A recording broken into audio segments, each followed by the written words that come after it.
In this class, we'll start immunity and also the various types of immunity and also the various antibodies and antigens involved in the immunity. So before that, we have to understand what is immunity and what it means to the individual or the host.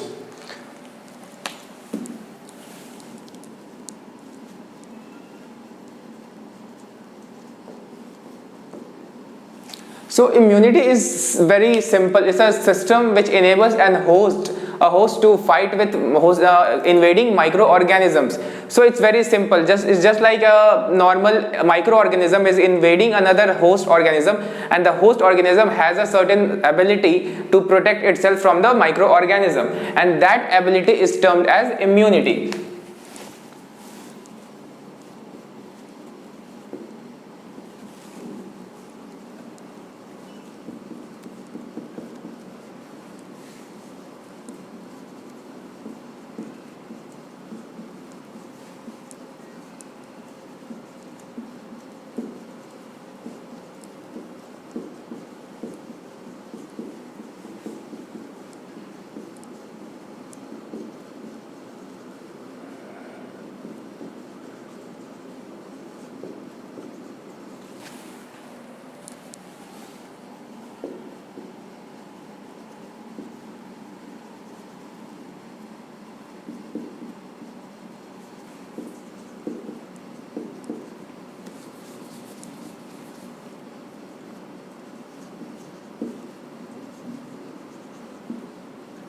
So it is the ability to protect an individual from microorganisms or the other pathogens. So pathogens need not always be microorganisms. So normally जो pathogens होते हैं वो microorganisms, that is bacteria, protozoa, virus होते हैं, but there could be other organisms which are not microorganisms like the various helminths and the platyhelminths which cause diseases.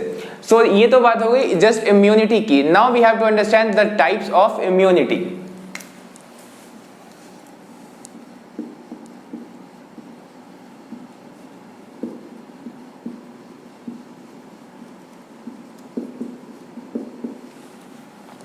So types of immunity में सबसे पहले हमें ये देखना है कि कितने बेसिक टाइप के इम्यूनिटी होते हैं. तो बेसिक में सबसे कॉमन है इनेट and acquired.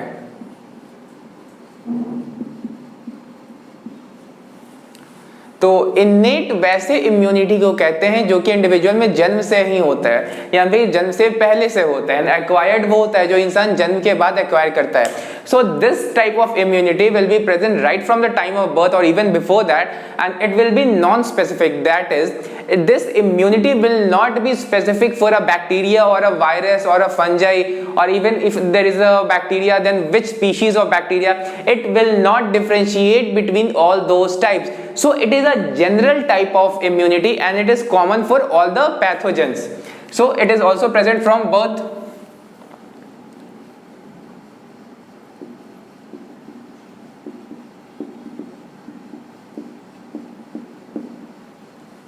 So it is present since birth first of all.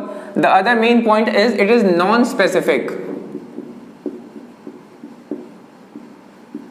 That is, this immune system cannot differentiate between a bacteria, a fungi, or a protozoa, or a virus, or a helminths, or a platyhelminths, or anything for that matter. So it will be non-specific, but that will be specific for the disease or for the microorganism. So these are the two main points over here, and we have to understand what are the types of innate immunity. So it is of two types. The first one is external,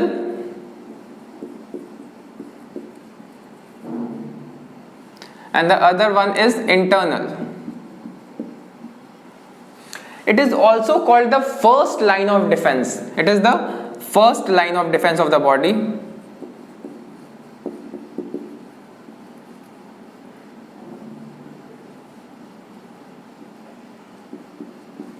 And it is the second line of defense.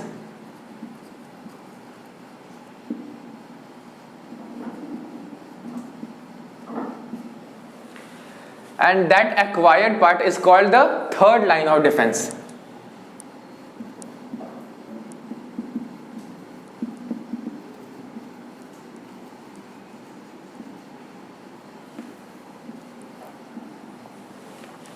So we will see that later, but before that we have to study here.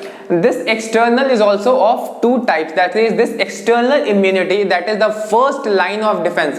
So first line of defense means कि जब भी body के अंदर कोई micro organism आएगा तो वो micro organism सबसे पहले बॉडी के किस पार्ट से रोका जाएगा, यानी कि सबसे पहले उस बैक्टीरिया, फंजाई, वायरस, प्रोटोजोआ को जो बैरियर देंगे वो कौन से होंगे. सो इनमें सबसे कॉमन है स्किन,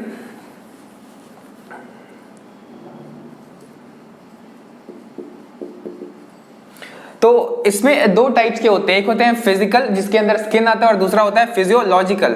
सो यहां पर दो टाइप्स के पढ़ने हैं हमें. पहले हैं फिजिकल और दूसरे हैं physiological.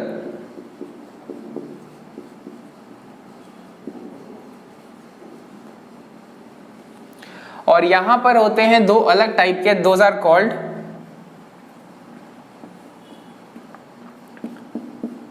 Cytokines as well as cellular. तो इनमें दो टाइप के पाए जाते हैं. इंटरनल में दो टाइप के हैं बैरियर्स, दैट इज साइटोकाइंस और सेल्यूलर टाइप. एंड एक्वायर्ड का थोड़ा सा बेसिक प्रॉपर्टीज देख लेते हैं. These are specific.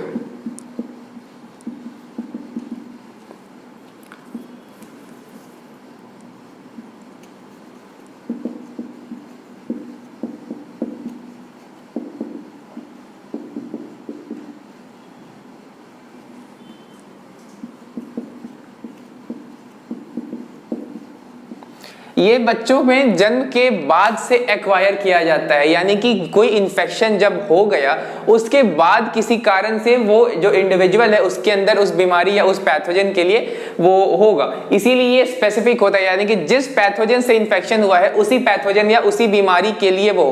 That is why it is called specific and it is called non specific. अब हमें इन सबों के जो 4 टाइप्स है इन्हीं डिटेल में पढ़ना है.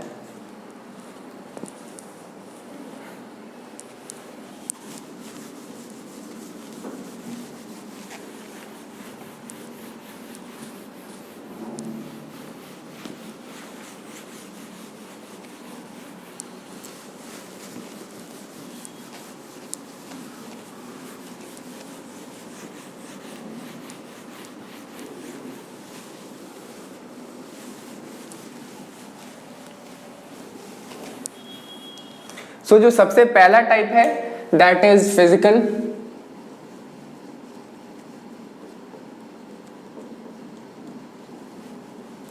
तो फिजिकल में सबसे जो मेन है स्किन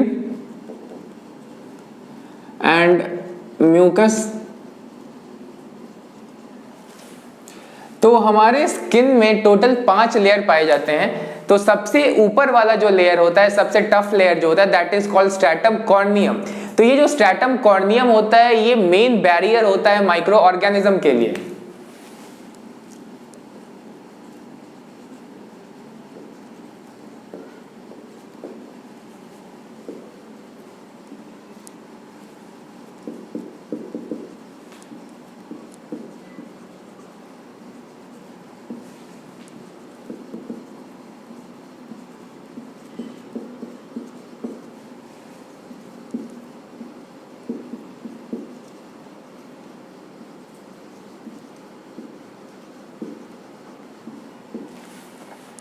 म्यूकस क्या होता है कि म्यूकस एक स्टिकी विस्कस सिक्रीशन होता है जो कि बॉडी के वेरियस प्लेसेस से निकलता है. फॉर एग्जांपल नोज और the respiratory tract and apart from that other places also.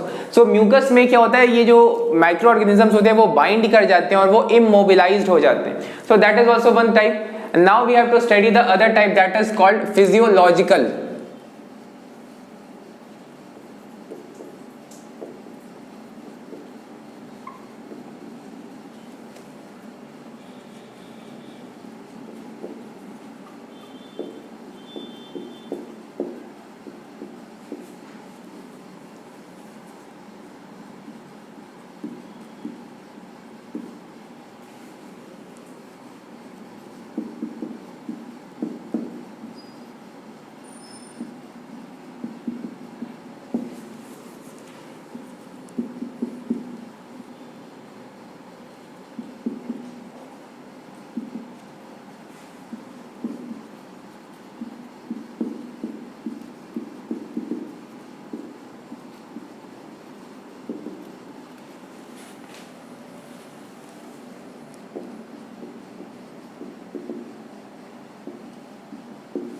तो ये जो फिजियोलॉजिकल बैरियर्स हैं ये वो बैरियर्स होते हैं जो कि इंडिविजुअल में जो हमारा micro organisms, invading micro organisms होता है, उनको ये किसी तरीके से डिस्ट्रॉय करते हैं या फिर इमोबिलाइज करते हैं। तो टीयर्स के अंदर होता है लाइसोजाइम। लाइसोजाइम क्या होता है कि वो डायरेक्टली किल करता है बैक्टीरिया को या फिर जो अदर माइक्रो ऑर्गेनिजम्स है। लाइकवाइज सलाइवा के अंदर भी लाइसोजाइम होता है। नेजल हेयर्स जो होते हैं वो ऑब्स्ट्रक्शन क्रिएट करते हैं। फिर बाइल जो लिवर से सिक्रीट होता है और जो एसिड स्टमक से सिक्रीट होता है, ये माइक्रो ऑर्गेनिजम्स को ग्रो नहीं करने देता है। अपार्ट फ्रॉम दैट यूरिन और वेजाइनल सेक्रेशन जो होता है वो एसिडिक होता है। तो यूरिन में यूरिक एसिड होता है और वेजाइनल सेक्रेशन भी स्लाइटली एसिडिक होता है। तो उन दोनों में भी एसिड की वजह से जो बैक्टीरिया है या फिर अदर माइक्रो ऑर्गेनिजम्स है वो ठीक से ग्रो नहीं कर पाते हैं। तो these two were the normal physical and physiological. अब हमें पढ़ना है सेलुलर बैरियर्स के बारे में। सेलुलर बैरियर्स में सबसे पहले हम पढ़ेंगे न्यूट्रोफिल्स के बारे में।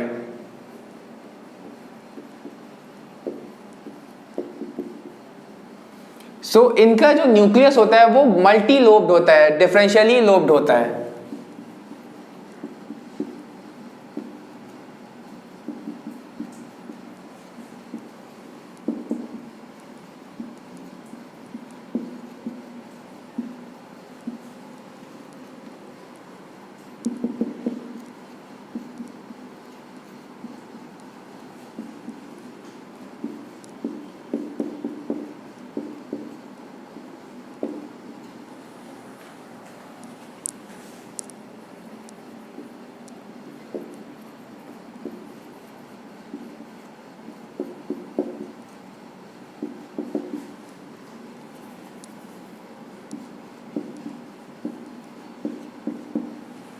तो इन्हें पॉलीमॉर्फो न्यूक्लियोसाइड इसलिए वजह से कहा जाता है क्योंकि इनके अंदर जो न्यूक्लियस होता है वो डिफरेंशियली लोब्ड होता है, यानी कि इनके अंदर जो न्यूक्लियस है किसी में 2 लोब होगा, किसी में 4 लोब होगा, किसी में उससे ज्यादा लोब होगा। तो इसी वजह से इन्हें कहते हैं polymorpho nucleosides. So these have the ability to do phagocytosis as well as diapedesis. तो इनमें ये प्रोसेस होता है डायापेडेसिस का।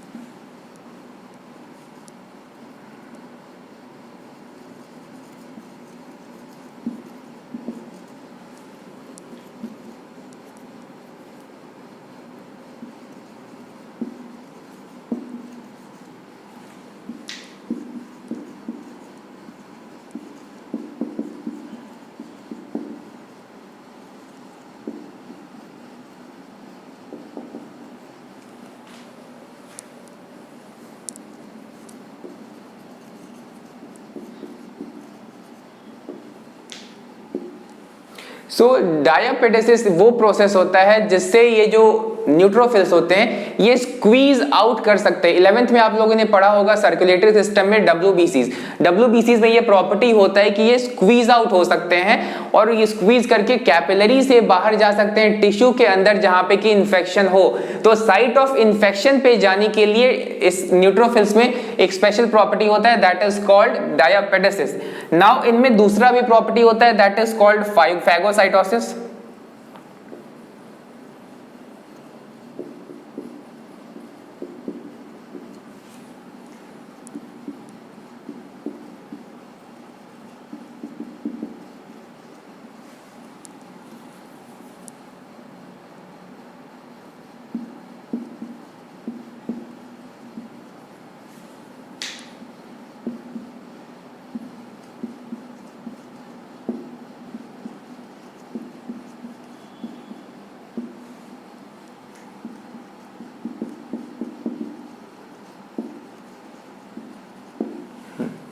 तो ये जो WBCs होते हैं ये पैथोजेंस को एंगल्फ कर सकते हैं, उन्हें खा सकते हैं और खाने के बाद ये खुद भी डिस्ट्रॉय होते हैं और पैथोजेंस को भी डिस्ट्रॉय कर देते हैं। सो इस प्रोसेस को कहते हैं फैगोसाइटोसिस। अब ये जो न्यूट्रोफिल्स होते हैं ये माइक्रो पुलिसमैन भी इन्हें कहा जाता है क्योंकि ये छोटे छोटे बैक्टीरिया को खा सकते हैं या छोटे माइक्रो ऑर्गेनिजम्स को खा सकते हैं। अब ये जो न्यूट्रोफिल्स होते हैं ये सबसे पहले साइट ऑफ इन्फेक्शन पे पहुंचते हैं। अगर बॉडी में किसी भी जगह पर इन्फेक्शन हुआ है तो वहां पर सबसे पहले ये न्यूट्रोफिल्स ही पहुंचते हैं। इसके अलावा और भी सेलुलर बैरियर्स में हमें पढ़ने हैं, दैट इज मोनोसाइट्स।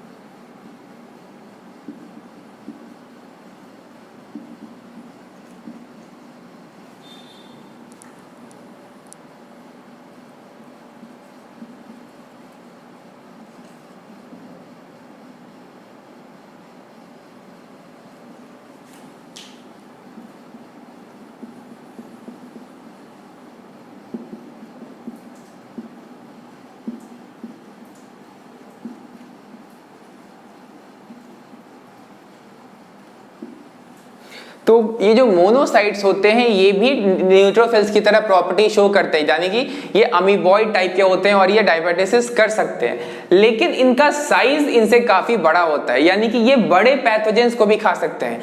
न्यूट्रोफिल्स छोटे पैथोजेंस को ही खा सकते हैं, छोटे पैथोजेंस को ही फैगोसिटाइज कर सकते हैं, लेकिन ये बड़े पार्टिकल्स को भी फैगोसिटाइज कर सकते हैं।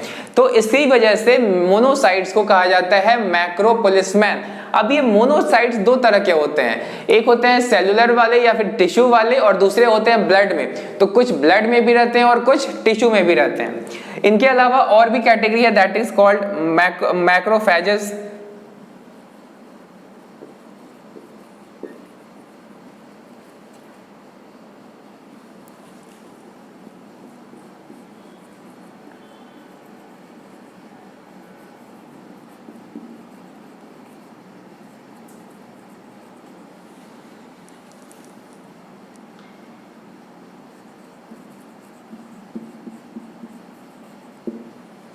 तो ये जो मैक्रोफेजेस होते हैं ये भी मोनोसाइट्स की तरह होते हैं और उन्हीं से ये डिराइव होते हैं और ये भी फैगोसाइटाइज कर सकते हैं। और ये जो मैक्रोफेजेस है नॉर्मली टिश्यू के अंदर या फिर जो इंटरसेलुलर स्पेसेस होते हैं वहां पर लोकेटेड होते हैं।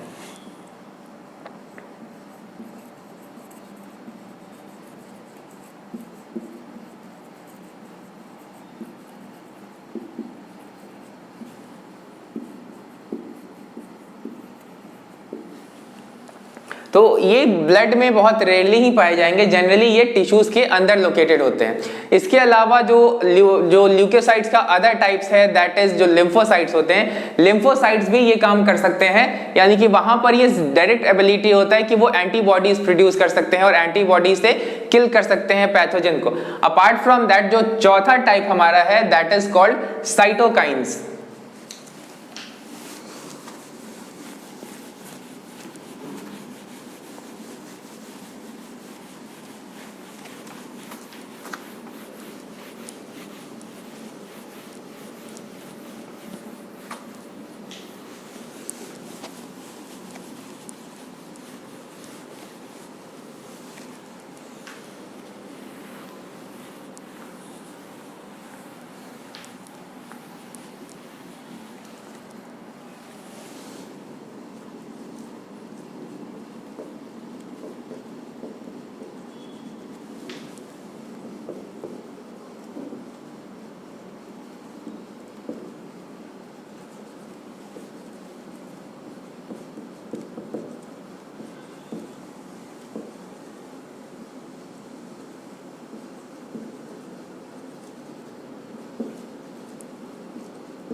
तो ये होते हैं हमारे साइटोकाइंस। तो इनमें ये एबिलिटी होता है कि ये WBCs को एक दूसरे से कम्युनिकेट करा सकते हैं। तो इससे क्या होता है कि WBCs यानी कि ल्यूकोसाइट्स एक दूसरे से कम्युनिकेट कर पाते हैं, तो ये कोऑर्डिनेशन में हेल्प करेंगे। और उससे क्या होगा कि जो WBCs है, जहां पर जिस WBC का जरूरत हो या जिस WBC का एक्टिवेशन होना हो वो हो जाता है। और ये कौन सिक्रीट करते हैं? तो ये टी हेल्पर सेल सिक्रीट करते हैं। आगे हम लोग देखेंगे कि टी हेल्पर सेल्स एक तरह के लिम्फोसाइट्स होते हैं। लिम्फोसाइट्स के बहुत सारे टाइप्स हमें पढ़ने हैं, जैसे बी लिम्फोसाइट, टी लिम्फोसाइट और टी हेल्पर पढ़ने हैं। टी हेल्पर के बाद टी किलर सेल्स भी हमें पढ़ने हैं। तो टी हेल्पर सेल्स वो होते हैं जो कि ये प्रोड्यूस करते हैं। एग्जांपल है इंटरफेरॉन्स, ये इन्फेक्टेड वायरस सेल से नॉर्मल वायरल सेल्स जो कि अनइन्फेक्टेड है उन्हें प्रोटेक्ट करता है। और फिर इंटरल्यूकिन से ये एक WBC को दूसरे WBC से कम्युनिकेट कराता है। लाइकवाइज लिम्फोकाइंस भी होता है। लिम्फोकाइंस एक्टिवेट करता है जो WBCs के अदर टाइप्स होते हैं, उन्हें एक्टिवेशन का काम करता है। तो इस तरीके से ये हमारा होता है इनेट इम्यूनिटी, जिसका 4 टाइप था। Now we will start acquired immunity.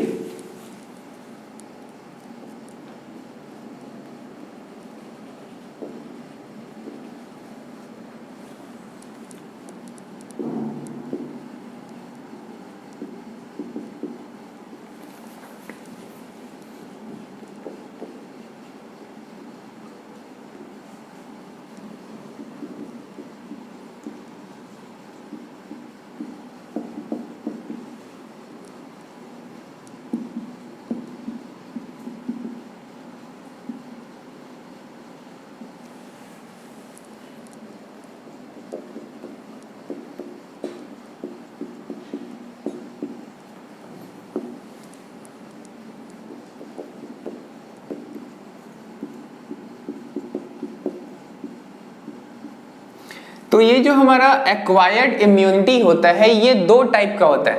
One is cell mediated immunity system and the other is humoral immunity, जिसे हम नॉर्मली जो बी लिम्फोसाइट होते हैं उनकी वजह से होती है इम्यूनिटी सिस्टम।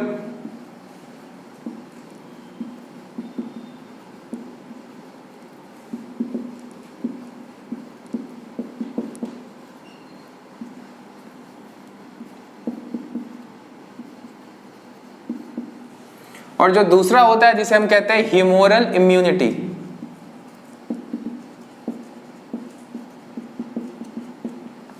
तो दोनों अलग अलग तरह के लिम्फोसाइट की वजह से होते हैं। ये जो होता है ड्यू टू बी लिम्फोसाइट होता है और ये होता है ड्यू टू टी लिम्फोसाइट्स।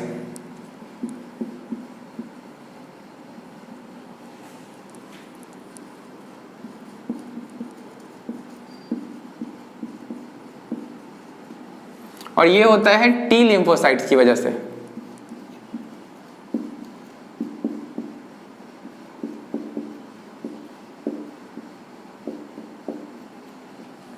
अब हमें बी लिम्फोसाइट और टी लिम्फोसाइट दोनों के बारे में डिटेल में पढ़ना है कि ये इनका नाम बी क्यों है, उसका नाम टी क्यों है, कहाँ ये प्रोड्यूस होते हैं, कहाँ ये मैच्योर करते हैं। तो जो बी लिम्फोसाइट होते हैं वो बोन मैरो में प्रोड्यूस होते हैं, टी लिम्फोसाइट भी बोन मैरो में प्रोड्यूस होते हैं। लेकिन जो मैच्योरेशन है यानी कि इनमें एंटीजन के प्रति रिस्पॉन्स करने का जो एबिलिटी होता है that occurs in the bone marrow, that is why it is called B lymphocyte and that is called T lymphocyte because it gains the ability to react in thymus. Thymus एक organ होता है जो कि जिसे हम lymphoid organ कहते हैं, ये हमारे हार्ट के पास में होता है। वहीं पर टी लिम्फोसाइट का मैच्योरेशन होता है, इसी की वजह से उसे टी लिम्फोसाइट कहते हैं और इसे बी लिम्फोसाइट कहते हैं। अब दोनों का अपना अपना मैकेनिज्म होता है जिससे कि ये लोग ये इम्यूनिटी प्रोवाइड करते हैं। So we have to study that.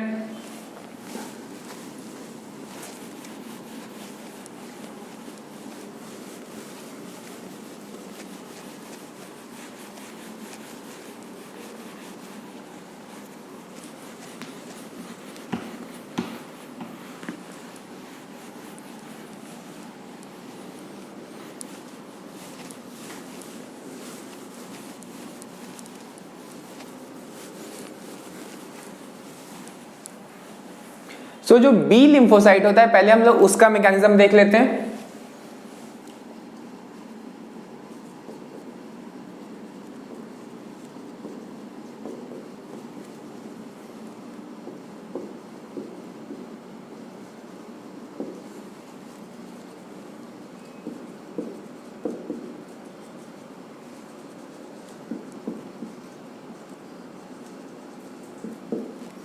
अब ये जो एंटीबॉडीज होते हैं, एंटीबॉडीज वो केमिकल्स होते हैं जो कि हमें प्रोटेक्ट करते हैं माइक्रो ऑर्गेनिज्म के एंटीजन से। एंटीजन वो केमिकल होता है जो कि एंटीबॉडी का प्रोडक्शन इंड्यूस करा सकता है। Now we have to understand कि ये जो एंटीबॉडी है ये कैसे बन रहा है और क्यों बन रहा है।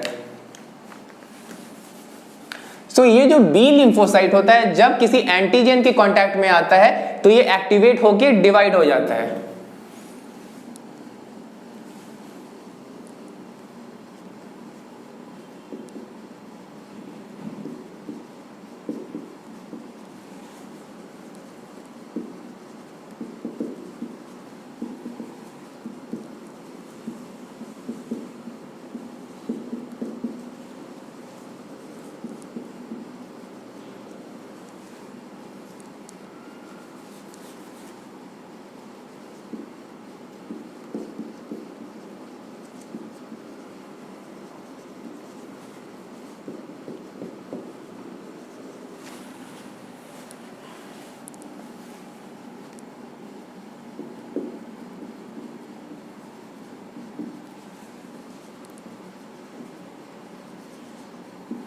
तो फर्स्ट ऑफ ऑल ये जो बी लिम्फोसाइट है ये किसी एंटीबॉडी जो इसके अंदर जो प्रोडक्शन होगा उसके पहले ये क्या करेगा, ये किसी एंटीजन के कांटेक्ट में आएगा। एंटीजन बैक्टीरिया या वायरस के सरफेस सब्सटेंस में हो सकता है। तो उससे क्या होगा कि ये सेल एक्टिवेट हो जाता है। पहले ये सेल इनएक्टिवेट रहता है, फिर उसके बाद एक्टिवेट होने के बाद ये डिवाइड कर जाएगा और फिर क्लोन्स प्रोड्यूस करेगा। अब यही क्लोन्स आगे चल के दो अलग अलग टाइप में डिफरेंशिएट कर जाएंगे।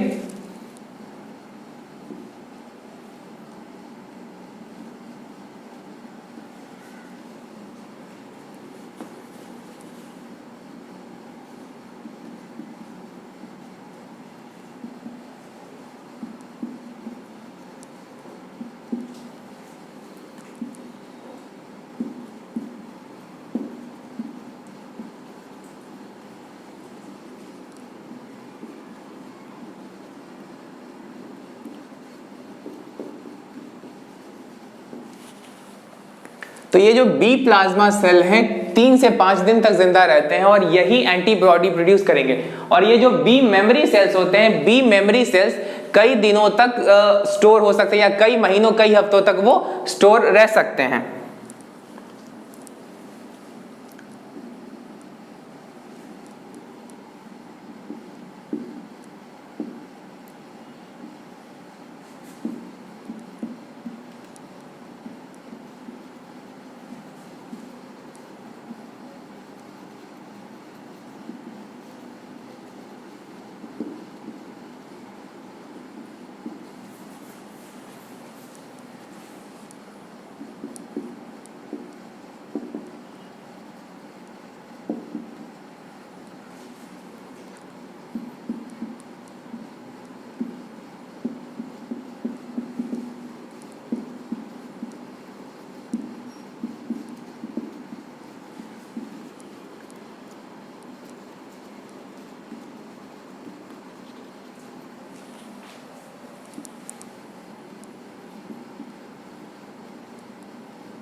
तो जो दूसरा वाला बी मेमोरी सेल था उसका काम ही होता है मेमोरी का, यानी कि वो जो सेल है वो तब तक अपने आप को एक्टिवेट नहीं करेगा जब तक कि यही एंटीजन दोबारा से ना आ जाए। यानी कि जब ये B plasma cells enormous amount of antibodies produce करके मर जाएगा तो जब नया वाला बी प्लाज्मा सेल का जरूरत होगा तो वो बी मेमोरी सेल जो है फिर से एक्टिवेट हो जाएगा। यानी कि वो एक रिजर्वॉयर का काम कर रहा है, वो एक स्टोर का काम कर रहा है। तो उसी की वजह से उसे बी मेमोरी सेल कहते हैं। अब बी लिम्फोसाइट तो हो गया ये। अब एंटीबॉडीज का स्ट्रक्चर भी हमें पढ़ना है एनसीईआरटी के अकॉर्डिंग।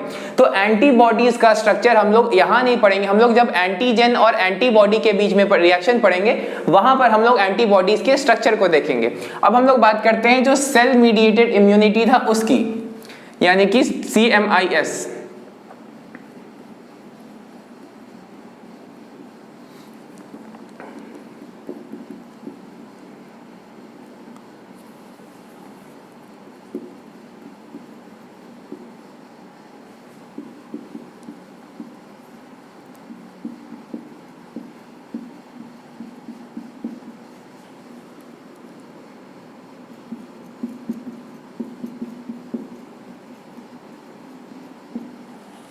तो ये जो सेल मीडिएटेड इम्यूनिटी सिस्टम था, जो कि दूसरा टाइप का एक्वायर्ड इम्यूनिटी का था, तो वो किसकी वजह से होता है? तो वो लिम्फोसाइट की वजह से होता है। और लिम्फोसाइट में कौन सा लिम्फोसाइट? तो ये है बी लिम्फोसाइट और ये होता है टी लिम्फोसाइट।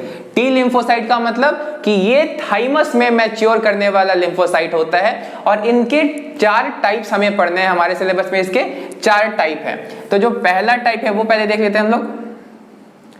फर्स्ट वाले को कहते हैं T helper cells. T helper, इसका जो सिंबल होता है कैपिटल टी, स्मॉल नीचे उसके सबस्क्रिप्ट में एच होता है। सो दीज सेल्स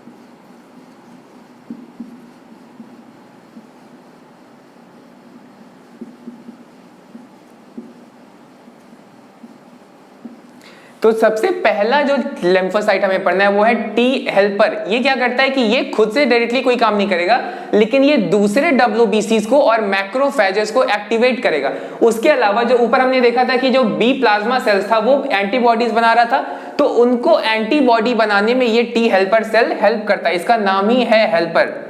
जो दूसरा है दैट इज कॉल्ड साइटोटॉक्सिक या टी किलर सेल्स। इसका सिंबल है टी के। इसे और भी नाम है जैसे कि साइटोटॉक्सिक सेल्स।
ये जो किलर सेल्स है ये डायरेक्टली किलिंग का काम करते हैं। अब ये कैसे किल करेंगे? तो ये एक केमिकल सिक्रीट करते हैं जिन्हें कहते हैं परफोरेंस। तो ये जो परफोरेंस होते हैं ये बैक्टीरिया के वॉल को डिस्ट्रॉय कर देते हैं, जिससे कि उनके अंदर फ्लूइड जाएगा और वो बर्स्ट ओपन कर जाएंगे। तो इनका काम होता है डायरेक्टली किल करना। इसके अलावा और भी टाइप के किलर सेल्स हैं, दैट इज जो तीसरा टाइप है उसे कहते हैं रेगुलेटरी और T R sales.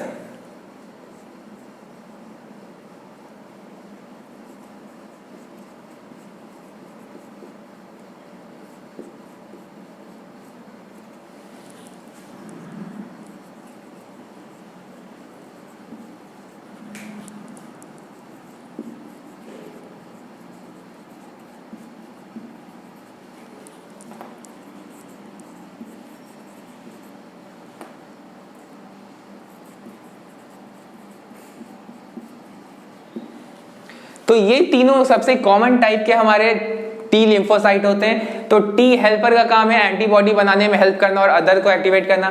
T killer का काम है सीधा किल कर देना।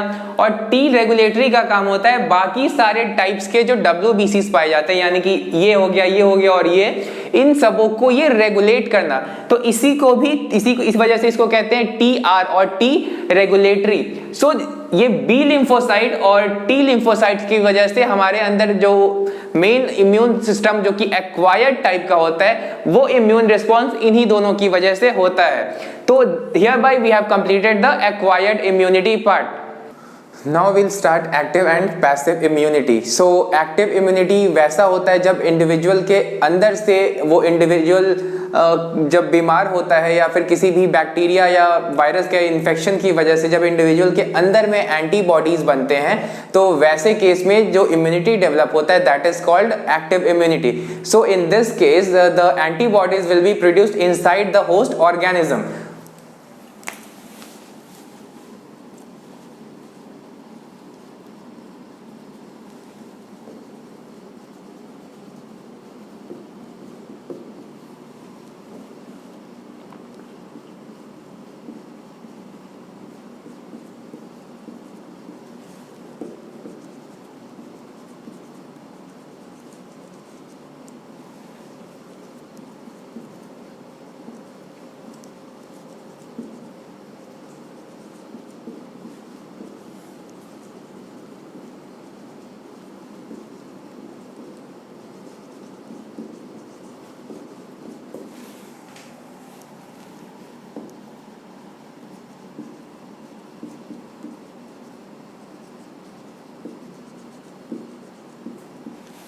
सो ये जो एक्टिव इम्यूनिटी होता है ये दो टाइप का होता है, that is natural and artificial.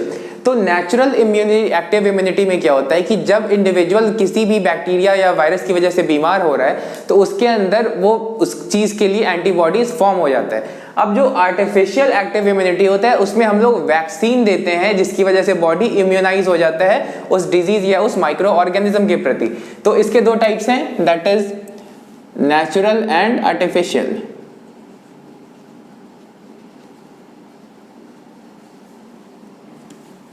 So first of all we'll see natural वाला।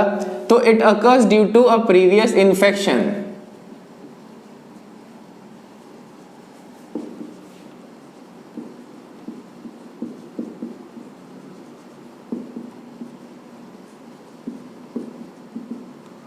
एग्जाम्पल के लिए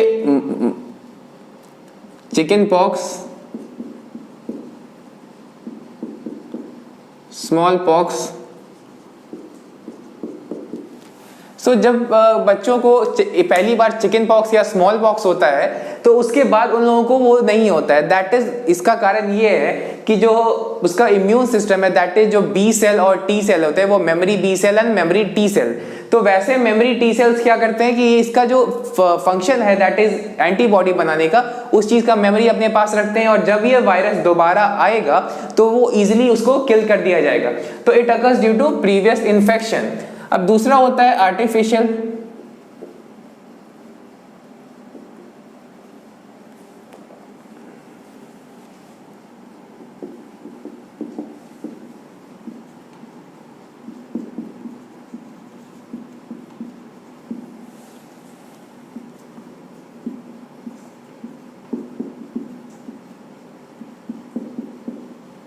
तो यहां पर वैक्सीन के फॉर्म में दिया जाता है वीकेंड और डेड और इनएक्टिवेटेड पैथोजेंस को। तो ये पैथोजेंस के अंदर जो एंटीजेंस होते हैं वो उसके लिए एंटीबॉडी फॉर्म करा देते हैं जिसकी वजह से बॉडी जो होता है वो सेंसिटाइज हो जाता है और वो फिर से आगे चल के एंटीबॉडी फॉर्म कर सकता है। नाउ जो दूसरा टाइप का इम्यूनिटी है that is called passive immunity.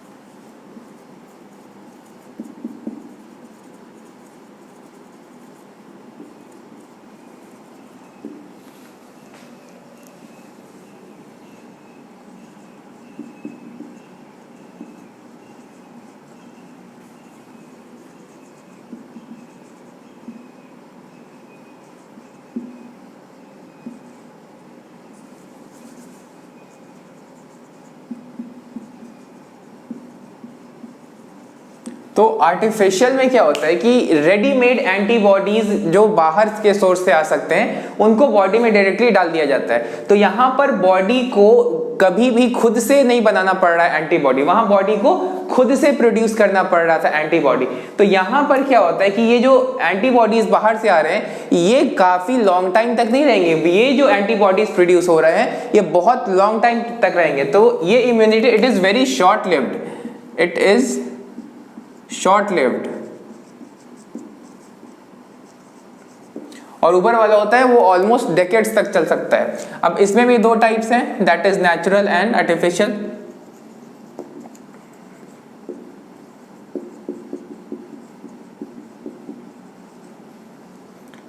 सो जो नेचुरल होते हैं, नेचुरल एंटीबॉडीज मदर से बच्चे को डायरेक्टली मिल सकते हैं थ्रू द मिल्क और थ्रू द प्लेसेंटा।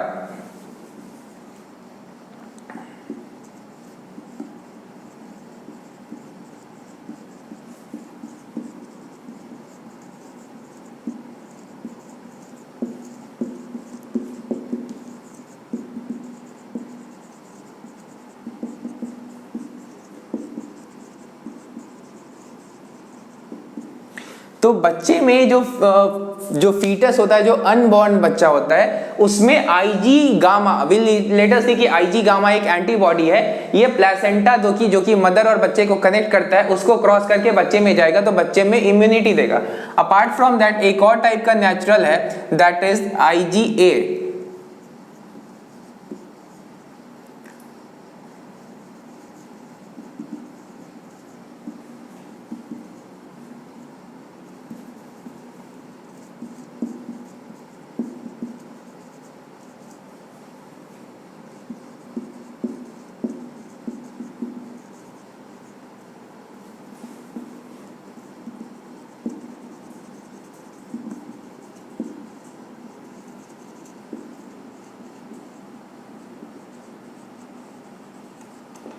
तो ये जो आईजी गामा था वो आईजी गामा जन्म से पहले बच्चे को इम्यूनिटी दे रहा था, और ये जो कोलेस्ट्रम जो कि मदर का पहला मिल्क होता है, 1-2 दिनों में जो मदर से मिल्क निकलता है, दैट इज कॉल्ड कोलेस्ट्रम, उसके अंदर आईजी अल्फा रहता है, इट इज ऑल्सो एंटीबॉडी। तो ये जाके जो नया बच्चा, जो नवजात शिशु जिसे हम हिंदी में कहते हैं न्यूबॉर्न इन्फेंट, उसमें जाके ये इम्यूनिटी प्रोवाइड करता है। नाउ यहाँ भी एक आर्टिफिशियल टाइप होता है।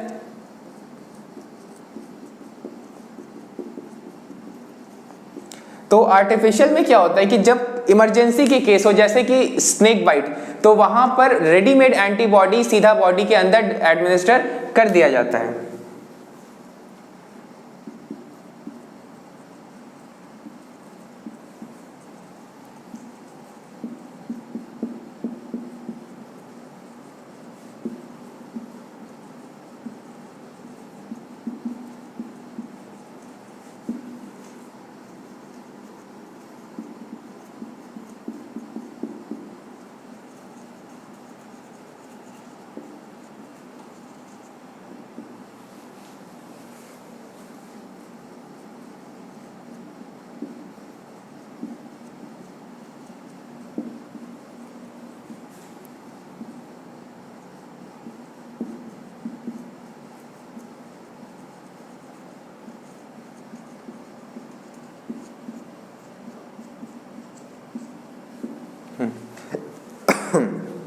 तो यहां पर क्या होता है कि अगर इमरजेंसी का केस है, बॉडी वेट नहीं कर सकता एंटीबॉडी के फॉर्मेशन के लिए, तो उस केस में क्या किया जाएगा कि पहले से जो एंटीबॉडीज फॉर्म्ड हैं उनको सीधा बॉडी के अंदर डाल दिया जाएगा। एग्जांपल के तौर पे जब हमारे स्किन में कभी कभी कट जाता है कहीं पर, तो वहां पे क्या होता है कि हम लोग सीधा टेटनस का इंजेक्शन लेते हैं, तो उसमें क्या होता है एंटी टेटनस सीरम, तो उससे जो क्लोस्ट्रीडियम टेटानी बैक्टीरिया होता है उसके लिए हम लोग उससे इम्यूनिटी के लिए हम लोग टेटनस का इंजेक्शन लेते हैं, तो that is called anti tetanus serum. तो ये दो टाइप के हमारे नॉर्मल से इम्यूनिटी होते हैं। एंड ये जो IgG है, IgA है, these are the categories of antibodies which we have to study later, but before that we will see about the vaccination and immunisation.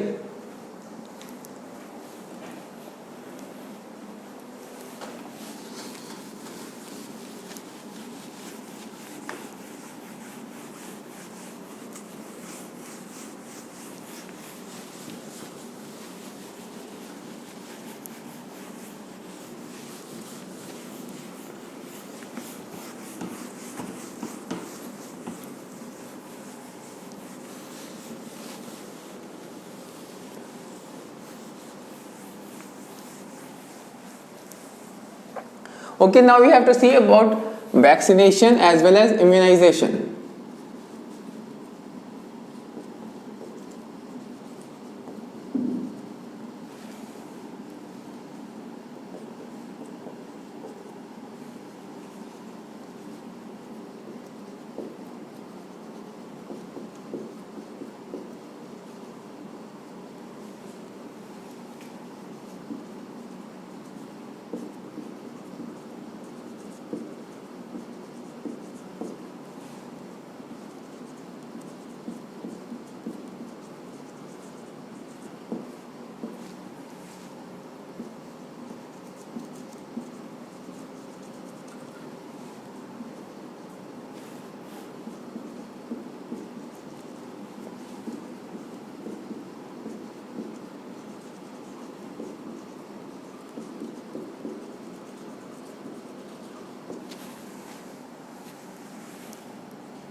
तो it is a very very simple process, that is यहाँ पर अगर ready live pathogen को डाला जाएगा तो that could cause disease, लेकिन अगर इनएक्टिवेटेड और डेड या वीक किया हुआ पैथोजन को ब्लड के अंदर या फिर बॉडी के अंदर किसी भी तरीके से डाला गया तो ये जो पैथोजन है या तो डेड है, वीकेंड है, इनएक्टिवेट, तो वो डायरेक्टली वैसा बीमारी कॉज नहीं कर सकता है। लेकिन उससे क्या होगा कि इस पैथोजन के पास जो एंटीजन होगा उस एंटीजन की वजह से जो हमारे बॉडीज में एंटीबॉडी का प्रोडक्शन है वो स्टिमुलेट हो जाएगा उस पैथोजन के लिए जिसका कि वैक्सीन हमारे अंदर डाला गया है। तो this process is called vaccination. तो इसमें क्या होता है कि फॉर्मेशन ऑफ आईजी अलग अलग तरह के जो हमारे एंटीबॉडीज है उनका फॉर्मेशन हो सकता है जो कि स्पेसिफिक हो सकते हैं। अपार्ट फ्रॉम दैट वैक्सीनेशन की वजह से हमारा बॉडी इम्यून हो जाता है and that process is called immunisation.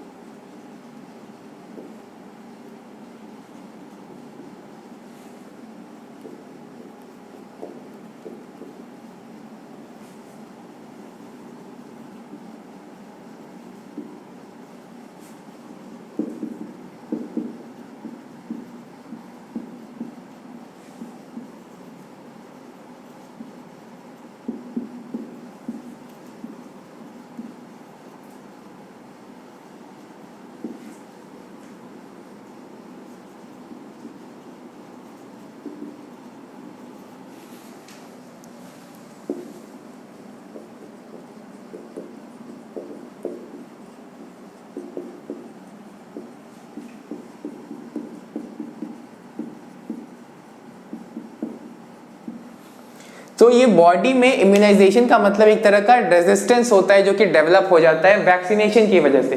Suppose polio virus का वैक्सीन डाला गया तो बॉडी किसके लिए रेजिस्टेंट हो जाएगा? पोलियो के लिए, या पोलियो माइलाइटिस जिसे हम कहते हैं। तो यहां पर क्या होगा कि formation of B and T memory lymphocyte. तो जब पोलियो वायरस का वैक्सीन डाला जाएगा तो बॉडी में उस पे जो एंटीजन है उसकी वजह से किसका फॉर्मेशन होगा?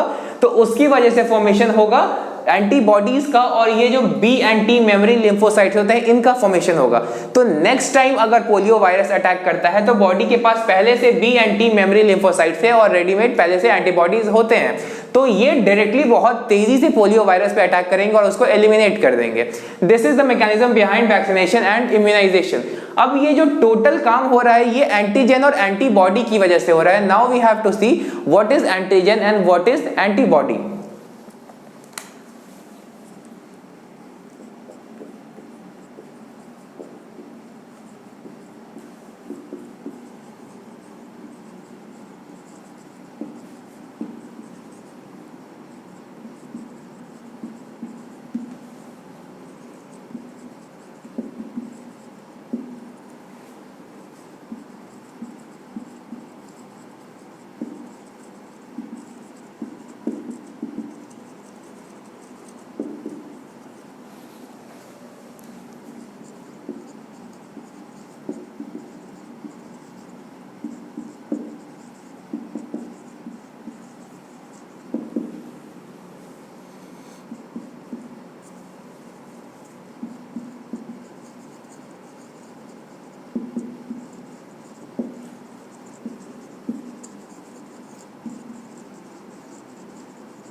तो एंटीजेंस वो केमिकल्स होते हैं जो कि बैक्टीरिया या वायरस यानी कि जो भी पैथोजन है उसके या तो सरफेस पे रहेगा या उसके अंदर, और जैसे ही ये पैथोजन हमारे बॉडी के अंदर एंटर करेगा ये स्टिमुलेट कर देगा उसके लिए एंटीबॉडी का फॉर्मेशन। तो हमेशा एंटीबॉडी का जो फॉर्मेशन होता है किसी एंटीजन के रेस्पॉन्स में होता है। और एंटीजेंस का अगर केमिकल कॉन्स्टिट्यूएंट की बात करें तो these are conjugated proteins. Conjugated proteins मतलब प्रोटीन्स के साथ कोई और जो हमारा बायोकेमिकल होता है वो अटैच्ड है। यहाँ पर प्रोटीन के साथ कार्बोहाइड्रेट, प्रोटीन के साथ लिपिड, प्रोटीन के साथ न्यूक्लिक एसिड्स एसोसिएटेड है। तो ये होते हैं एंटीजेंस।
सो एंटीजेंस के रिस्पॉन्स में बॉडी बनाता है एंटीबॉडी, और एंटीबॉडी के अंदर नॉर्मली 4 पॉलीपेप्टाइड चेन्स होते हैं, और एंटीबॉडी को सिक्रीट करने वाले को बोलते हैं बी लिम्फोसाइट। हमने थोड़ी देर पहले बी लिम्फोसाइट के बारे में पढ़ा था। सो अब हमें पढ़ना है एंटीबॉडी का जो केमिकल स्ट्रक्चर होता है उस पार्ट को, कि ये एंटीबॉडी किन पार्ट से मिलकर बना होता है।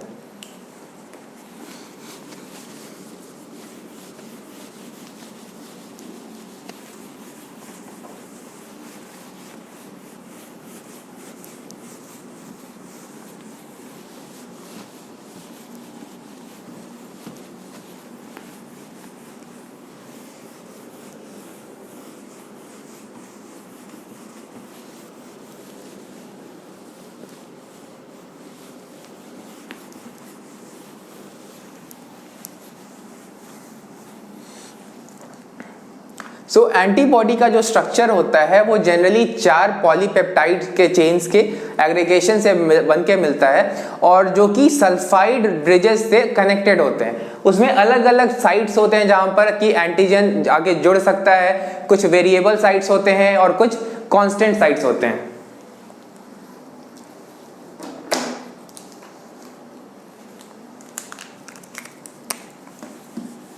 सो अब हम लोग देखेंगे स्ट्रक्चर ऑफ एंटीबॉडी।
सो यहाँ पर इसमें दो टाइप के एरियाज होते हैं। जो आगे वाला पोर्शन है that is called a variable part, and this part जो होता है that is called a constant part. So दोनों ही केस में, यानी कि जो लॉन्ग चेन है that is called heavy chain, and जो स्मॉल चेन है that is called a light chain. तो दोनों ही में दो तरह के एरिया पाए जाते हैं। This red one is called the variable part,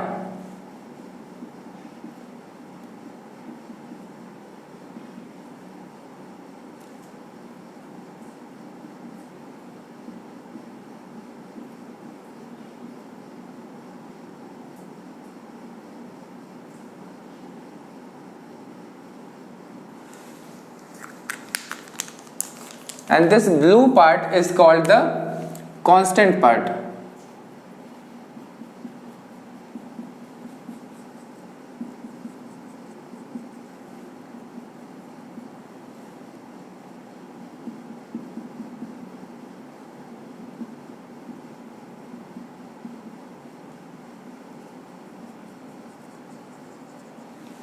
So this is the normal diagram of a normal polypeptides of antibodies. So यहां पर ये जो छोटी वाली चेन है that is called a light chain,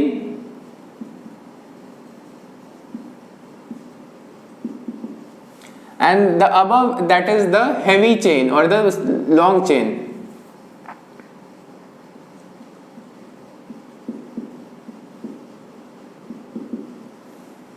so this is the light one, this is the heavy one. अब यहां पर जो आगे की पोर्शन है रेड वाले portion, those are called variable parts.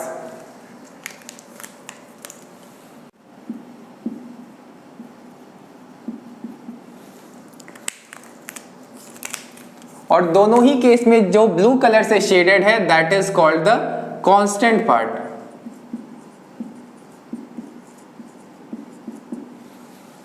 अब जो एंड्स होते हैं, यानी कि जो हमारा पॉलीपेप्टाइड चेन का जो एंड है वहां पर हमेशा NH3 रहता है, दैट इज अमोनियम आयन यहां पर, और यहां पर COO माइनस आयंस रहते हैं।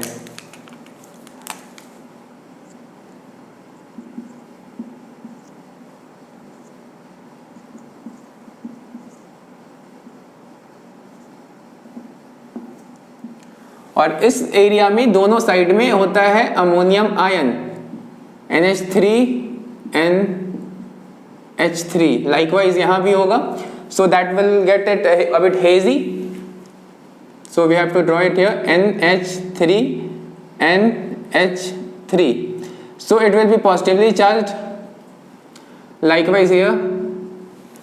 तो यहां पर एक एंड पे अमोनियम आयन होगा और दूसरे एंड पर COO माइनस आयंस होंगे। So this part is called the hinge part.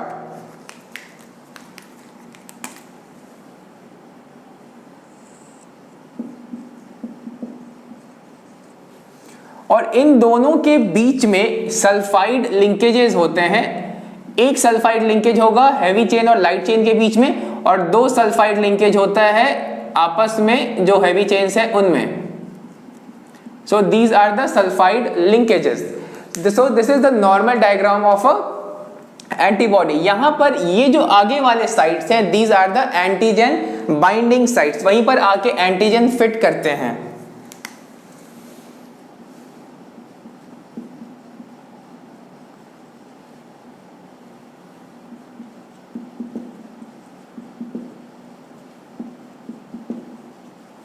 तो ये जो साइट है यहां पर एंटीजन आके बाइंड कर जाएगा। So these two are antigen binding sites, and this hinge portion is from where it could curve and change its structure. So यहाँ पे हमें ये याद रखना है कि दो डाइसल्फाइड लिंकेजेस हैं यहाँ पर हैवी चेन्स के बीच में, और एक सल्फाइड लिंकेज होता है हैवी चेन और स्मॉल चेन के बीच में। तो ये 4 पॉलीपेप्टाइड चेन्स है, 2 heavy chains and 2 light chains।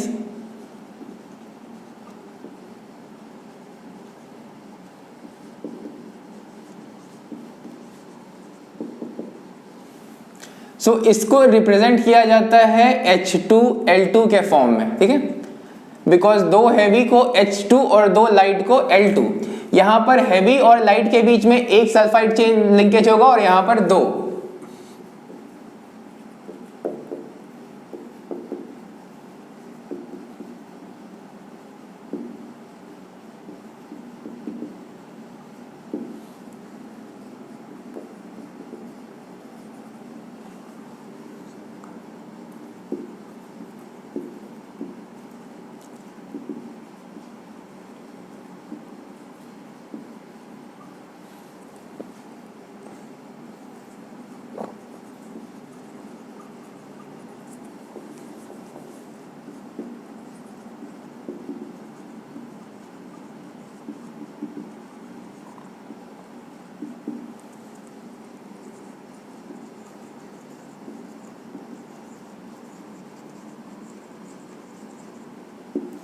सो यहाँ पे स्ट्रक्चर में हमें यही चीज ध्यान में रखना है, यहाँ पर 2 सल्फाइड लिंकेज है, यहाँ पर single single. Apart from that यहाँ पर आपस में सल्फाइड ब्रिजेस भी होते हैं, लेकिन वो हमें इस डायग्राम में बनाना मुश्किल है, उसका यूज भी हमारे सिलेबस के बियॉन्ड है। तो इन यहाँ पर भी यहाँ पर और इन सब जगहों पे सल्फाइड के एटम्स होते हैं, और वहां पे उसको इस डायग्राम में दिखाने से ये डायग्राम काफी हेजी हो जाएगा, एंड उस पार्ट का जो फंक्शन है that is way beyond our syllabus. So this is the normal property of a antibody, and antigen will be binding here. यहाँ पर एंटीजन और एंटीबॉडी के बीच में the reaction is just like a lock and key. So this antibody has specific curved sites which are specific for the parts of antigens, and those antigens projecting parts will be fitted into this part. So that is what is the lock and key mechanism of the antibody. And antibody is specific for antigens, that is antibodies are not very general for every antigen, so these will be specific antibodies for specific antigens. Now we have to study the later part.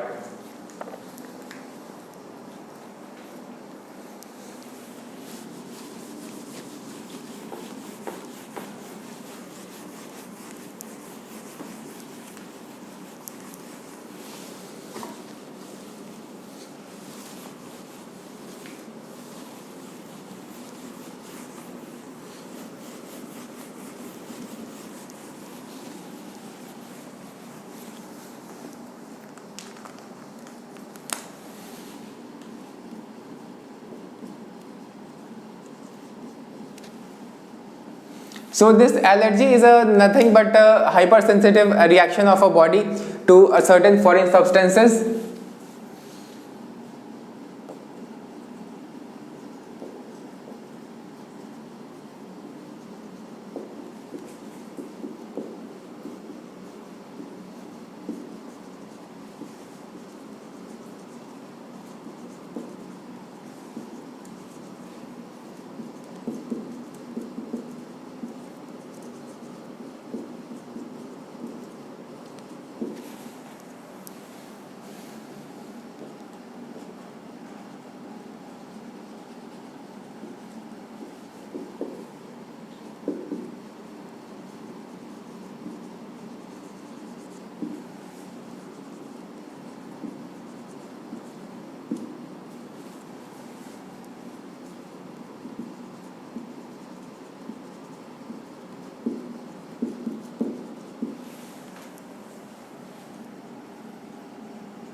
तो जो हमारा allergy होता है हमारे body में, वो हमारे immune system का एग्जैगरेटेड रिस्पॉन्स है। हमारा इम्यून सिस्टम सर्टेन सब्सटेंस के प्रति ज्यादा sensitive, that is it is hyper sensitive towards certain substances. So immune system shows a exaggerated response in that case, and it is these are the normal allergic substances or allergens which we normally call, and pollen grains are one of the most common allergens. Apart from that, hot and cold are also allergens. Lipsticks are also allergens. Certain foods like fruits and certain vegetables cause allergy. Certain fabrics like cotton or linen or silk could cause allergy to someone. So those are the other allergens. So this exaggerated response of the immune system is brought about by the immunoglobulin, that is the alpha. और the E.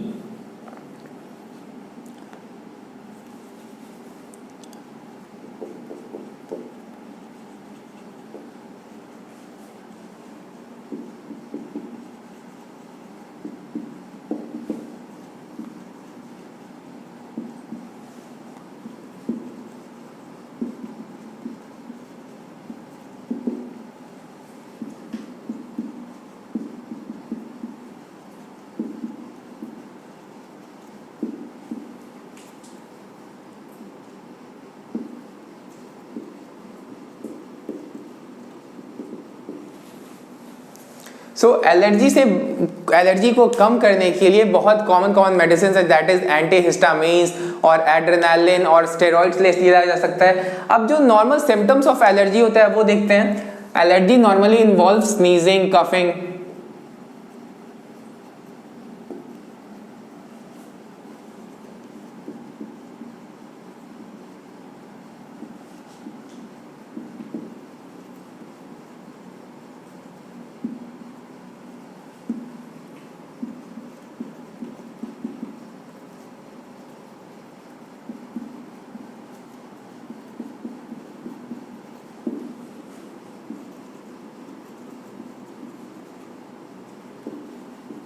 So these are the normal things that occur during allergy.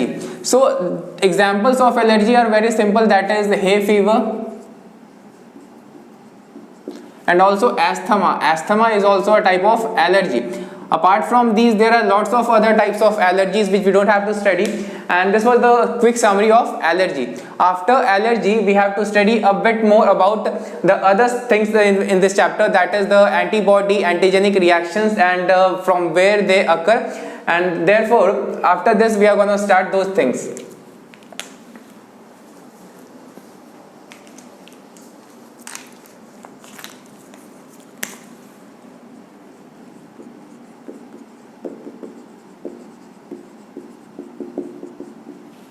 So there is something called autoimmunity. So autoimmunity is just like immune system which responds to the body's own cell and starts killing body's own proteins or the cells. तो normally immune system में जो हमारे WBCs हैं, macrophages हैं, ये foreign sales को recognise कर सकते हैं और फॉरेन सेल्स को ही किल करेंगे या उनके एंटीजेंस को ये किल करेंगे। लेकिन कभी कभी जो हमारे खुद के एंटीबॉडीज होते हैं ये फेल कर जाते हैं हम ही लोग के बॉडी के पार्ट्स को रिकॉग्नाइज करने में, and they start killing the body's own cells, and that is called auto immunity.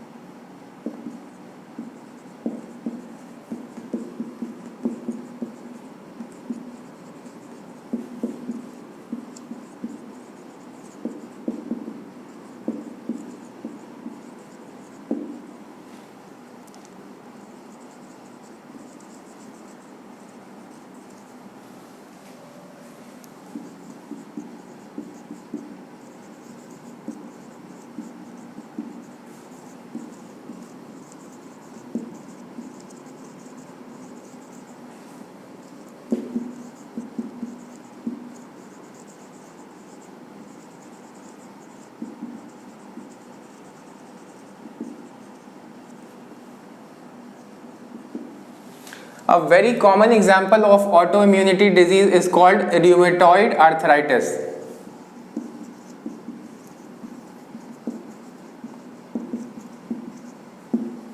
So auto immunity में क्या हो रहा है कि बॉडी का खुद का सेल बॉडी को रिकॉग्नाइज नहीं कर पा रहा है और उसमें बॉडी के ही अपने ही सेल को या प्रोटीन्स पे अटैक कर रहा है, and that condition is called auto immunity. The most common example is rheumatoid arthritis. Apart from this, we also have to study about the types of antibodies, and that's what a very small topic.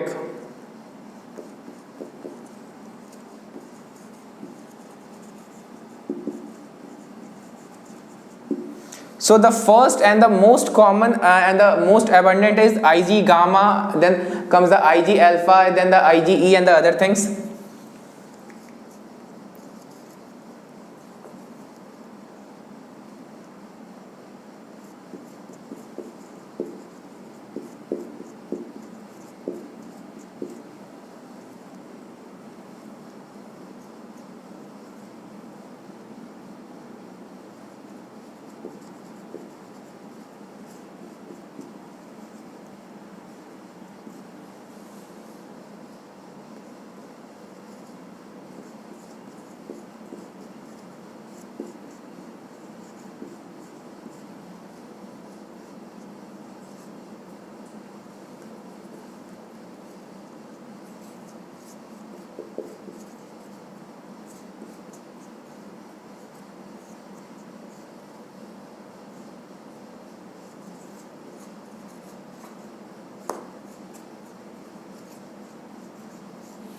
So these are the 5 types of antibodies found in our body.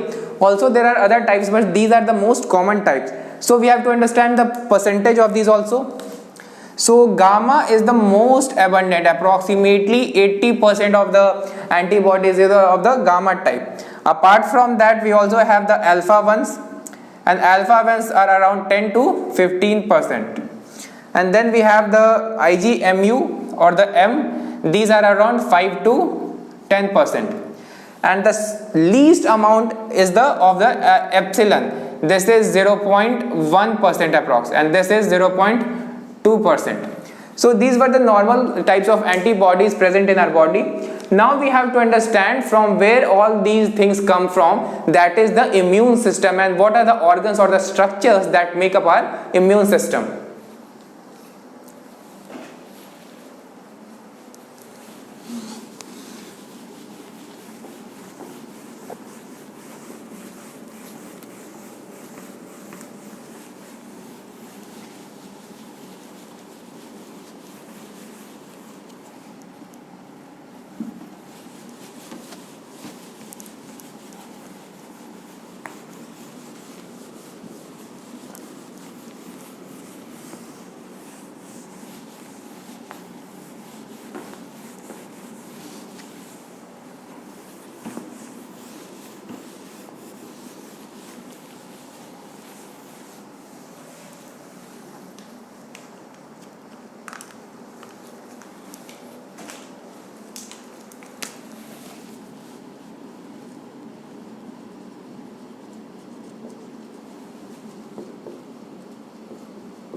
तो जिस तरह हमारे body में हर organ system में अलग अलग structures होते हैं, जैसे सर्कुलेटरी सिस्टम में arteries, veins, capillary, heart, brain में नर्व्स, ब्रेन, स्पाइनल कॉर्ड्स आते हैं। सो इसी तरह हमारे इम्यून सिस्टम में भी सर्टेन कंपोनेंट्स हैं, and those components are lymphoid organs, cells, tissues and antibodies. So there are two types of lymphoid organs, that is called primary and secondary. So we'll study that. Number one is primary lymphoid organs.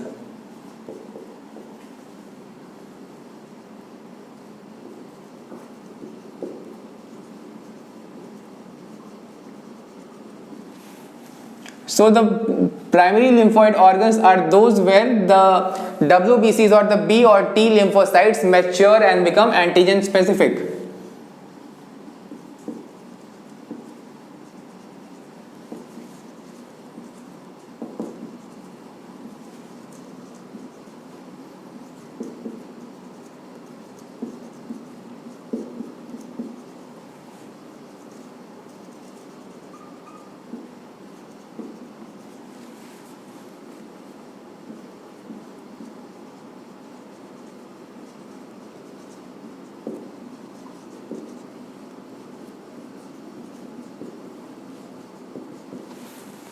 सो हमारे body में दो तरह के primary lymphoid organs हैं, one is bone marrow and the other is thymus.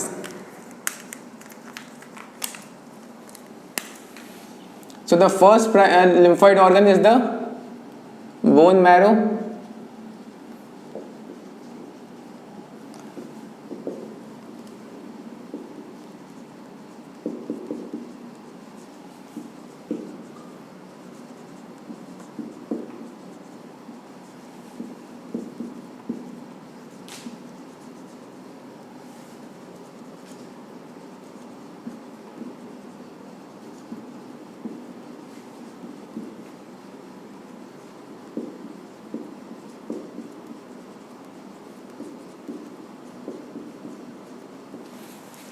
So bone marrow में, इस body में जितने भी ब्लड सेल्स होते हैं, that is RBCs, डब्ल्यूबीसीज and the various types of डब्ल्यूबीसीज, और प्लेटलेट्स उनका फॉर्मेशन होता है। Apart from that bone marrow में जो मैच्योरेशन पार्ट है वो बी लिम्फोसाइट्स का होता है, that is why they are called B lymphocyte.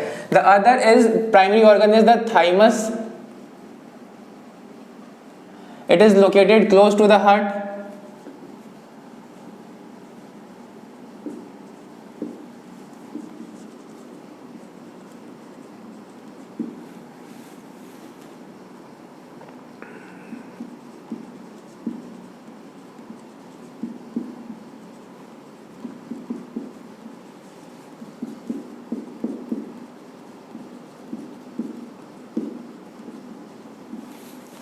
तो ये हैं हमारे दो primary lymphoid organs, that is यहाँ पर बोन मैरो एंड थाइमस। यहाँ पर टी लिम्फोसाइट्स का मैच्योरेशन होता है, that is why they are called T.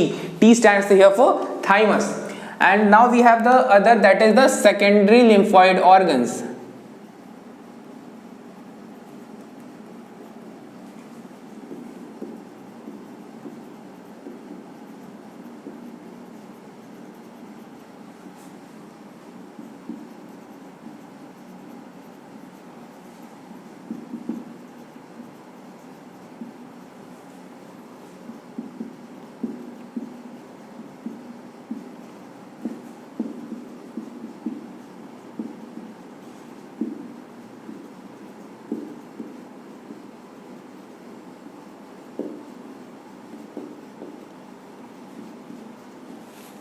तो ये जो सेकेंडरी लिम्फॉइड ऑर्गन्स होते हैं ये वो साइट्स होते हैं जहां पर जो लिम्फोसाइट है वो प्रोलिफरेट करेंगे और उसके बाद वो इफेक्टर सेल बनेंगे। यानी कि now these are the sites जो कि सेकेंडरी लिम्फॉइड ऑर्गन्स है। यहाँ पर लिम्फोसाइट्स या जो बी है चाहे टी हो, ये डायरेक्टली जर्म्स के साथ इंटरैक्ट करेंगे या फिर पैथोजेंस के जो एंटीजेंस होते हैं उनके साथ इंटरैक्ट करते हैं या फिर उनके साथ रिएक्ट करते हैं। सेकेंडरी लिम्फॉइड ऑर्गन्स में बहुत सारे ऑर्गन्स आते हैं। फर्स्ट इज पेयर्स पैचेस,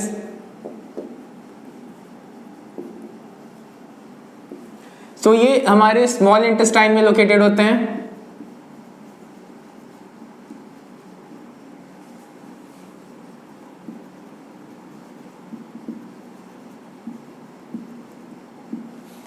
इसके अलावा और भी होते हैं जैसे कि लिम्फ नोड जिन्हें हम कहते हैं। These are distributed at regular intervals.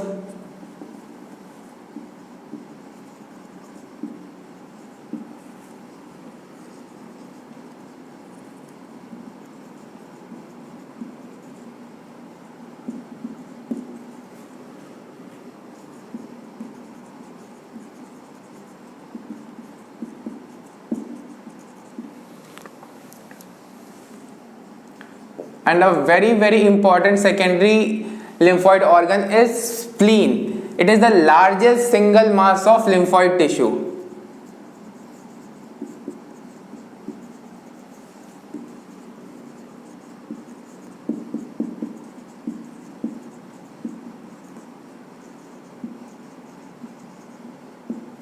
So these are very common secondary lymphoid organs. इसके अलावा एक बहुत ही important 50% से ज्यादा इनफैक्ट लिम्फॉइड टिश्यू कंटेन करने वाला that is called melt.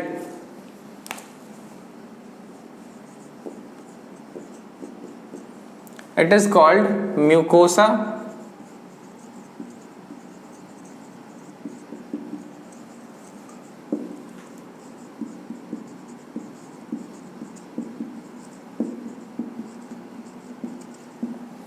So these are approximately 50% of the whole lymphoid tissue. Approximately 50% of lymphoid tissue यही होते हैं।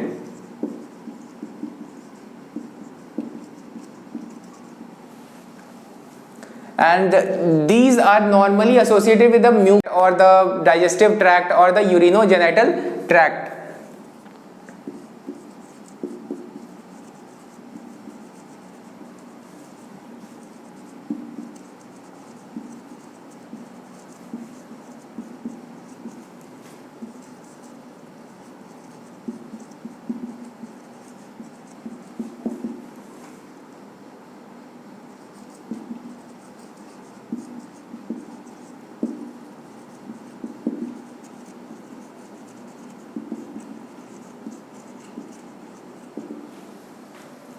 मैल्ट के अलावा एक और ऑर्गन है that is called as tonsil. So it occurs in the throat region or the pharynx region. So these are the normal secondary lymphoid organs. ये सारे जो भी हैं इनका जो लोकेशन होता है वो अलग अलग जगहों पर होता है. And this is the main mass, but single largest mass of lymphoid tissue is spleen. Spleen is a bean shaped organ. So we are not going into further details because this is a crash course class, but this is the quick summary of the lymphoid organs and the various lymphoid tissues.